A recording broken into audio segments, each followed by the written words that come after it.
Hello दोस्तों, GST free और 0% GST में बड़ा अंतर है। जीएसटी फ्री पर विक्रेता आईटीसी नहीं लेता, इसलिए सामान महंगा पड़ सकता है। 0% जीएसटी पर आईटीसी मिलता है, लागत घटती है और ग्राहकों को सामान सस्ता मिलता है। आसान भाषा में क्या है?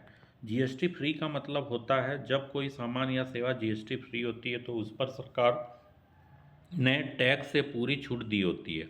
उदाहरण के तौर पर दूध, सब्जियां या स्कूल की फीस। लेकिन इसमें एक पेंच है, विक्रेता को उस सामान या सेवा पर खर्च किए गए टैक्स का इनपुट टैक्स क्रेडिट आईटीसी नहीं मिलता है। इसका मतलब यह है कि खर्च बढ़ता है और ग्राहकों को महंगाई पर असर पड़ता है।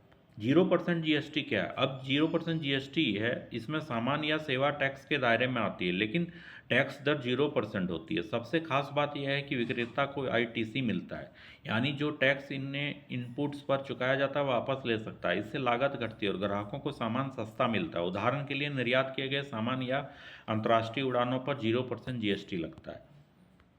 Institute of chartered account of India के मुताबिक सीजीजीएसटी एक्ट की धारा 11 और आईजीएसटी एक्ट की धारा 1 के तहत सरकार कुछ जरूरी वस्तुओं और सेवाओं को टैक्स से छूट देती है। वहीं जीरो रेटेड सप्लाई मुख्य तौर पर निर्यात और कुछ खास सेवाओं पर होती है, ताकि भारत में बने उत्पाद अंतर्राष्ट्रीय बाजार में सस्ते कम्पिटिटिव में बने रहे।